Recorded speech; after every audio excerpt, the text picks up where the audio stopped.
Breaking news. I was watching the news on TV when the screen suddenly changed. No way! It was a case of holdout. The scene being broadcast from the helicopter was my husband's office. I rushed to call his cell phone. Are you okay? Are you safe? What do you mean? I'm working right now. What? Are you with the suspect? Huh? My name is Heather. I'm a researcher at the scientific manufacturer. I've been married to my husband Dale for 6 months. We met at a house party hosted by my boss. I was brought up by a kind of parent who was very devoted to education since I was a young child. I loved studying. After high school, I enrolled in a university with strong science programs and devoted myself to research until graduate school. I would clarify the unknowns and problems and approach them in various ways. I enjoyed the process of searching for answers based on records and results. That alone made me feel fulfilled in life. Research was my life for 6 years in school. Although my grades were good, I was far from being fashionable or having a colorful love life. I told Pam, my boss at work. She told me to broaden my horizon by getting involved in things other than research. Hence, our party was organized.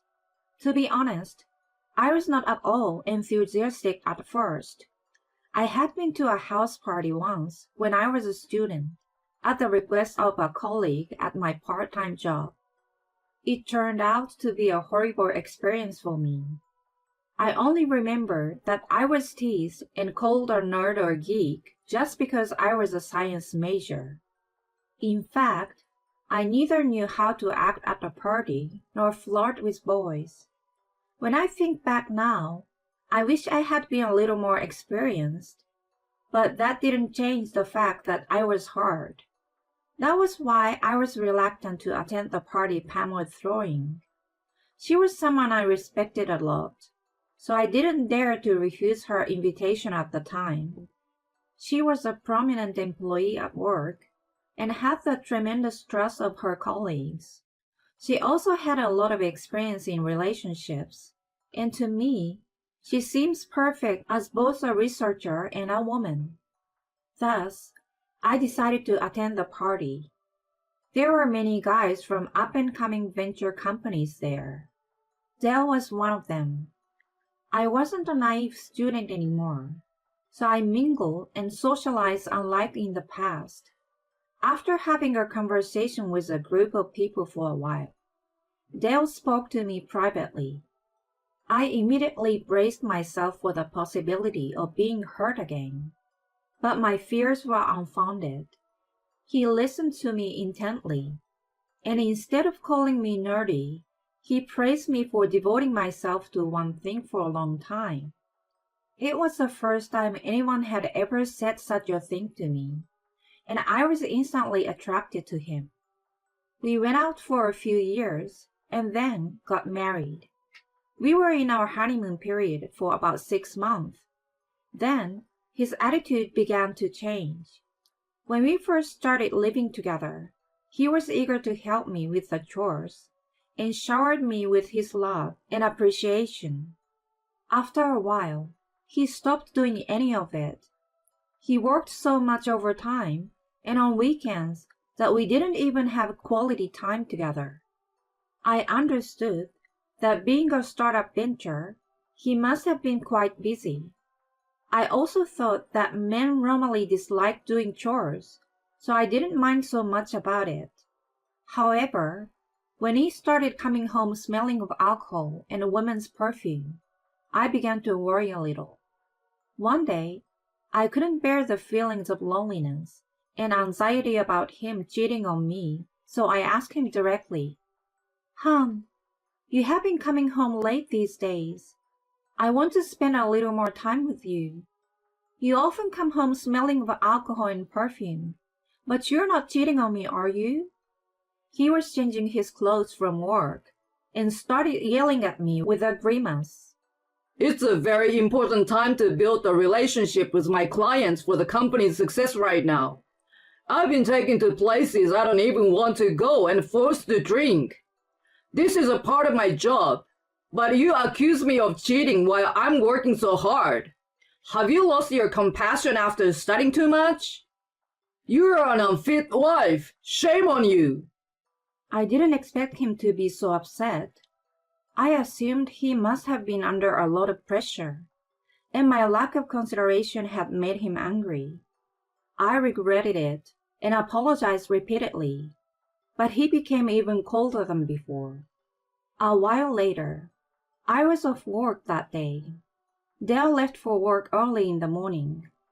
I was folding the laundry while watching the news on TV when the anchorman reported breaking news. I stopped my hands and turned to the TV to see what was going on. I was stunned. A man had forced himself into Dell's office and was holding an employee hostage. I couldn't believe such a threat fell upon my own husband. The camera caught a glimpse of the suspect yelling something at his hostages. Worried about Dale's safety, I immediately called his cell phone. The ringing continued several times. Then I heard his voice. "Honey, where are you? Are you okay?" There was a short pause. What do you mean? I'm working at the office. It couldn't have been possible. Right at the time, his company was being televised for a hold-up case. I wondered if he was being told what to say by the suspect. I fearfully asked him, "Is the suspect next to you right now?" I heard him let out, "Huh?" like an idiot. It was only for a moment, and he immediately gathered himself. Oh, no. I'm working from a client's office. I'm okay. I just found out about it on the news. I'm sorry. I have to deal with it, so I gotta go. He hung up the phone. I sensed something strange. Even though he was at his client's office, I wondered if it was possible for him to find out later than I did.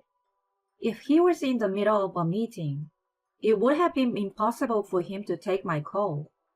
If he was on the way back to his office, it was strange to say that he was working there. It was a major case of hold-up with hostages. I decided to ask him about the strange circumstance, although I might have gotten him upset again and watched how it unraveled on the TV. It was successfully solved without any casualties in the early morning. Just then, Dale came back home. When I was about to ask him what had happened, he suddenly pulled me into his arms. I love you, honey. If you hadn't called me, I would have been so freaked out that I might have gone mad. I'm really glad to have you. I, too, was almost losing my mind with anxiety as well. Although he was not at the scene, he must have been affected indirectly. He must have felt scared. I also want to apologize about the other day. I know I was a jerk to take it out on you. I said some terrible things, but I really care about you. After saying all that, he went to the kitchen and started to serve the food I had prepared. Take it easy today. I will take care of the housework for you. I wondered how long it had been since he showed any affection. He had never apologized about coming home drunk late, nor had he thanked me for anything I had done those days. It was the only time he helped me with the housework and appreciated me, but it was enough to make me happy. Before I knew it, I had forgotten about the strange feeling I felt when I called him. The next day, while I went about my business as usual at work, Pam came to talk to me. She was wondering if something good had happened to me as I looked happier. It was embarrassing that I had unconsciously shown it on my face. I told her everything that had happened the day before. When I finished, she looked skeptical. I wondered if I said something out of place. I had assumed that she would have been happy for me. Contrary to my expectation, what came out of her mouth was something else. Are you sure you're okay with that? I didn't get what she meant by it. When I asked her, she explained apologetically. When a man suddenly becomes nice, it is usually when he has something to hide. Cheating, debt, or something. I was irritated to hear that. It's just that the men you dated in the past have been like that. Dell is different. He's probably just tired from work. She raised her eyebrows as if to say, uh-huh, when I, normally a quiet person, countered her. I got even more irritated and lashed out at her. I met him thanks to you, but you don't know him like I do. Please don't meddle too much in my marriage. She mumbled, right, and walked away with a sad face. After that day, she started taking more days off from work. I worried if it was my fault.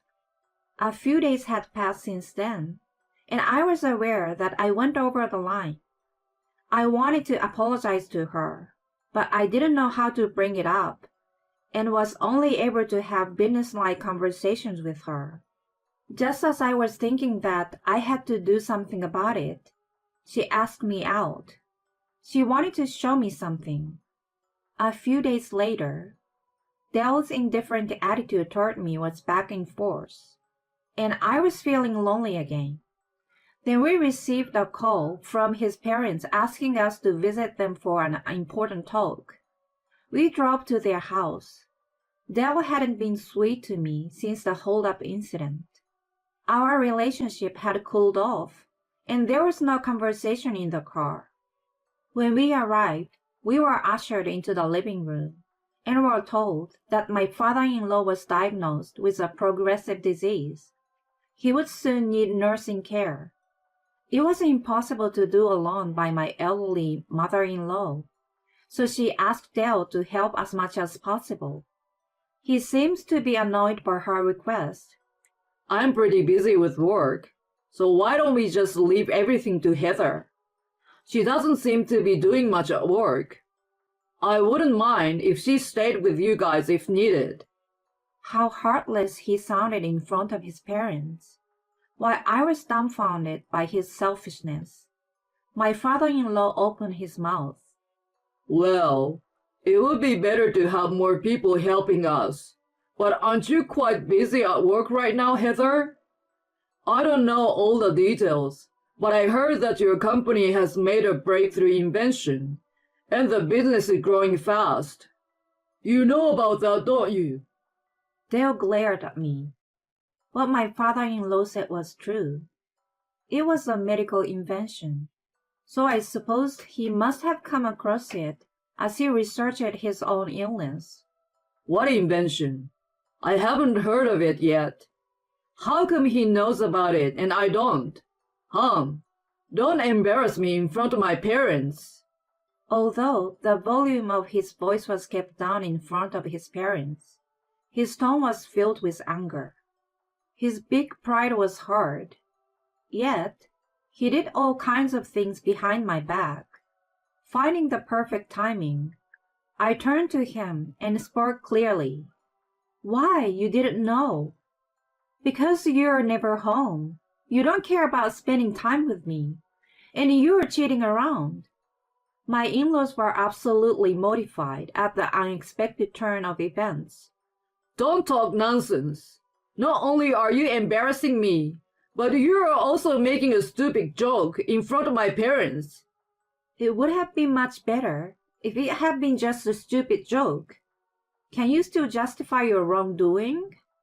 I took out an envelope from my bag and spread its contents on the table. There were pictures of him going into motels with various women, and of him making out with them in his car. Those were all taken by a private investigator. Pam was the reason why I decided to hire one. It turned out that she had been absent from work because she was following him by herself. As a result, she discovered him entering a motel with a woman other than me and filmed the moment with her phone. She showed it to me. It would be a lie if I said I didn't think what terrible news she brought upon me at that time. She told me that she was deeply suspicious of him and that she didn't want to see me being deceived by him. If there was nothing suspicious, she would have told me everything and apologized, and at worst, she expected me to condemn her. Since I had seen irrefutable evidence, I could no longer escape from reality. I decided to thoroughly investigate his affair and hired a professional investigator. According to the investigation, he was having multiple partners and even complained about me to them. My wife has no feminine charms. I married her thinking she could at least be a housekeeper, but all she can do is research. She doesn't know how to please a man at all. Compared to her, you're amazing. He bad-mouthed me. By the way, how did I know that? One of his partners was not serious about him and sold him for a little gift. His parents were so shocked that they were in tears as soon as I mentioned the divorce and alimony. Wait, that's not true. He started to make excuses and pleaded with me to forgive him. I just gave in to temptations. You know, I had been drinking, so I wasn't thinking straight when they made a move on me. The only person I really love is you. You are smarter than me, so you can see that, right? What nonsense. He totally underestimated me. He must have been playing with many women like me by whispering sweet words to them. He enjoyed it enough, and it was time to pay the bill. I'm neither your housekeeper nor your servant. Go back to your amazing woman, who knows how to please a man for your comfort. That is, if she's still interested in you. When I finished saying what I wanted to say, I left him behind with his parents. Later on, Dale was sacked after the embezzlement of his entertainment budget came to light. His mistresses were all bimbos, who were just after his money. Once he became a tight wallet, they all disappeared one by one. He moved back in with his parents after losing his job. They agreed to help him with some of the alimony on the condition that he worked at the nearby factory and looked after his father at night. Life at home must be unbearable for him, who used to work only for money, booze, and women. I apologized and thanked Pam. I had said terrible things, and thanks to her, I had found out about the affair. I was finally forced to face reality. I asked her why she went to such lengths to help me. You reminded me of myself in the past. You think I have a lot of experience, but of course, it wasn't always like that. I had fallen for a bad guy too. In my case, he didn't cheat on me, but he forced me to pay his debts. That's why I felt I had to help you somehow. Don't thank me because it's all about self-satisfaction in the end. I feel deeper respect and affection toward her now. Since then, she has taught me makeup and fashion. I'm trying to be more cautious about other things besides research. Don't mean to brag, but I think I look much better now. When I go out for drinks with Pam, it's not uncommon for me to get picked up. I see this as a good opportunity and training my eyes for better men. Whether it is research or romance, broadening my perspective would lead to a better result.